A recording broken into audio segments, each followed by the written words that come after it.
Zifahamu sababu za fungus kwenye korodani. Sababu ya kwanza ni kukosa usafi kwenye korodani zako. Mwanaume utakapokosa usafi kwenye korodani zako, unasema usafi duni kwenye korodani zako, hapo unatengeneza mazingira mazuri kwa ajili ya kupata fungus kwenye korodani.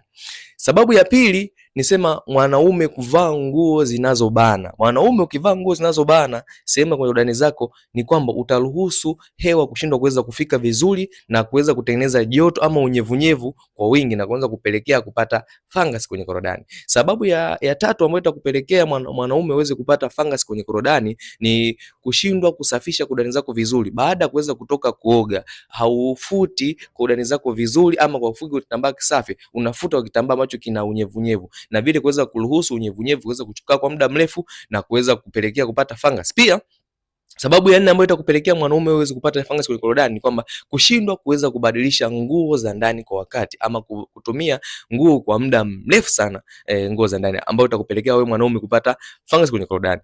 Jambo pekee la kuweza kufanya, chukua namba yangu kwenye bio niweze kusaidia, ama like, comment, andika fungus hapo niweze kukusaidia kutatua changamoto yako ya fungus kwenye korodani.